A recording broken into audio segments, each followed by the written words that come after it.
बिस्मिल्लाहिर्रहमानिर्रहीम अस्सलाम वालेकुम स्टूडेंट्स। बात करेंगे आज एडवर्टाइजिंग एंड प्रमोशन MKT 621 के लेसन नंबर 6 की मार्केटिंग टूल्स। पहले 5 लेसन जो हैं वो अपलोड हो चुके हैं। आज छठे लेसन की हम बात करेंगे।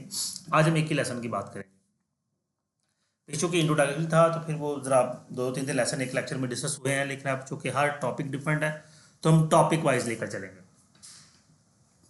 मार्केटिंग टूल्स क्या होते हैं?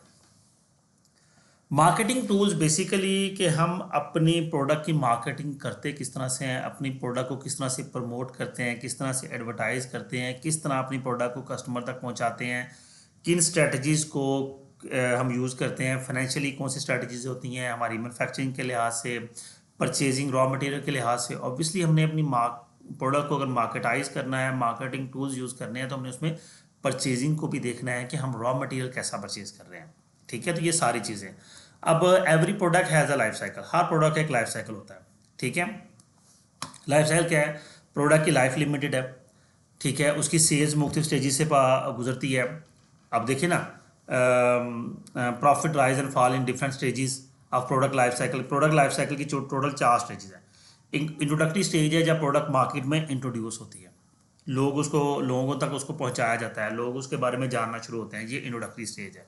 जब लोग उसके बारे में जान चुके हैं तो फिर उसकी सेल्स इंक्रीज होना स्टार्ट होती हैं, तो वो ग्रोथ स्टेज आ जाती है कि दिन ब दिन उसकी जो मार्केट में डिमांड है वो बढ़ती चली जा रही है, वो ग्रो कर रही है, और एक लेवल आता है कि वो मार्केट में अपना नाम बना चुकी होती है।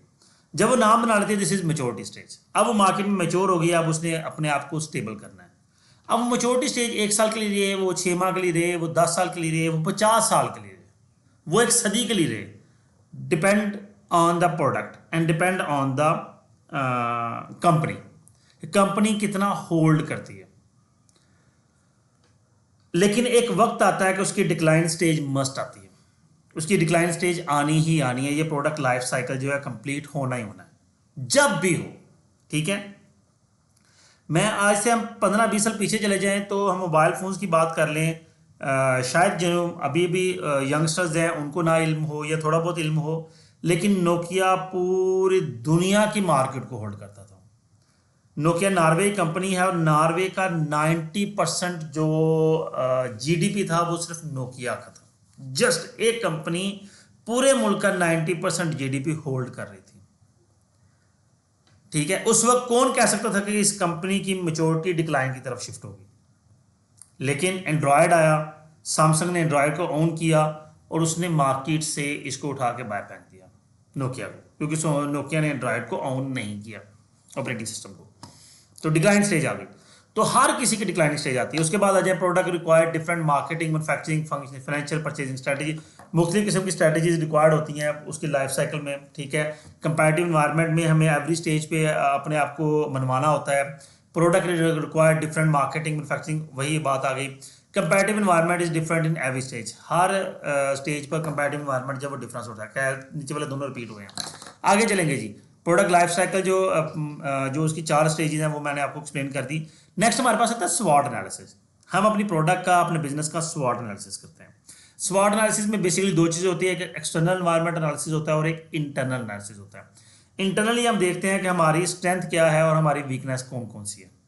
हम किन एरियाज़ में स्ट्रॉन्ग हैं, मार्केटिंग में स्ट्रॉन्ग हैं, फाइनेंस में स्ट्रॉन्ग हैं, किन एरियाज़ में रिसर्च एंड डेवलपमेंट में स्ट्रॉन्ग हैं, या हम टेक्नोलॉजी में स्ट्रॉन्ग हैं, या हम लीडरशिप में स्ट्रॉन्ग हैं। और कोई ना कोई एरिया हो सकता है हम फाइनेंशियली वीक हों, हो सकता है हमारा जो रिसर्च एंड डेवलपमेंट डिपार्टमेंट है वो इतना स्ट्रॉन्ग ना हो। जिस तरह कि मैं मिसाल दूंगा, कोक और पेप्सी है, तो पेप्सी स्ट्रॉन्ग है अपनी नई प्रोडक्ट की वजह से, तो इसका मतलब है उसका R&D डिपार्टमेंट बहुत स्ट्रॉन्ग है।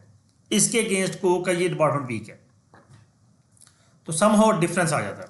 फिर आते हैं मार्केटिंग प्लान की तरफ। सॉरी। अच्छा, कंटेंट्स एंड स्ट्रक्चर। अब हम अगर मार्केटिंग प्लान की बात करें तो मार्केटिंग प्लान का पूरा एक स्ट्रक्चर होता है कि एग्जेक्टिव समरी लिखी जाएगी। ठीक है, बगैर मार्केटिंग प्लान में होना क्या क्या है? Provide assessment of current situation, focus efforts, identify direction.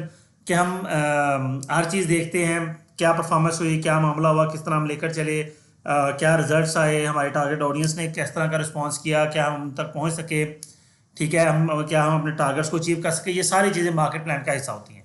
Market plan लिखा कैसे जाता है? एग्जेक्टिव समरी है, करंट सिचुएशन लिखी जाएगी, परफॉर्मेंस रिव्यू, हमारी जो पूरी परफॉर्मेंस हुई 1 महीने की, 3 महीने की या 1 साल की, जितना भी हम वो लिख रहे हैं, मार्केट प्लान बना रहे हैं, रिव्यू कर रहे हैं, उसकी परफॉर्मेंस रिव्यू करते हैं, किन इश्यूज़ में हम वीक रहे या कौन से इश्यूज़ हमारे स्ट्रॉन्ग रहे, वो सारे डिस्कस होते हैं। हम अपने ऑब्जेक्टिव्स को और मार्केटिंग स्ट्रैटेजी को डिस्कस करते हैं। अब फिर आता है मार्केटिंग एक्शन प्लान। अब आ गया अगला प्लान। अब हम अगला प्लान बनाते हैं कि हम अपनी टारगेट ऑडियंस सेट करते हैं, 4 P's को देखते हैं कि हमारी प्रोडक्ट क्या है, प्राइस उसकी क्या है। ठीक है, अब कुछ चीज़ें मैं ऐसी यहाँ पे एक्सप्लेन नहीं करता क्योंकि आपने MKT 301 पढ़ा हुआ है, MGT 301 वो मार्केटिंग का इंट्रोडक्टरी सब्जेक्ट है और ये सारी चीज़ें आप वहाँ पे डिटेल में पढ़ चुके हैं। 4 P's को प्रोडक्ट, प्राइस, प्लेस, प्रमोशन आप पढ़ चुके हैं। उसके बाद when and where the action will be, हम कहाँ पे अपना एक्शन लेंगे। Projective profit and loss statement, हम प्रॉफिट एंड लॉस स्टेटमेंट बनाते हैं प्रोजेक्टिव के। हम अगर इस मार्केटिंग प्लान को एक्शन में लाते हैं तो किस हद तक हम अपनी सेल्स करेंगे, किस हद तक हमारा रेवेन्यू आएगा और किस हद तक हम उसमें से कितना हम एडवर्टाइज करेंगे, कितने हमारे एक्सपेंसेस होंगे और किस हद तक हम उसमें से प्रॉफिट जनरेट कर सकते हैं। ठीक है, मार्केटिंग की डिमांड 2 हिस्सों पर कैटेगराइज होती है, एक क्वालिटेटिव बेस पर, एक क्वांटिटेटिव बेस पर। ठीक है, आप अगर जैपनीज प्रोडक्ट की तरफ चले जाएं तो मार्केट डिमांड उनकी क्वालिटी की बेस पर है। ठीक है, अगर आप चाइनीज प्रोडक्ट की तरफ चले जाएं तो उनकी मार्केट डिमांड क्वांटिटी बेस्ड है। ठीक है, चाइनीज जो है वो सेल्स वॉल्यूम पे फोकस करते हैं, ना कि क्वालिटी पे।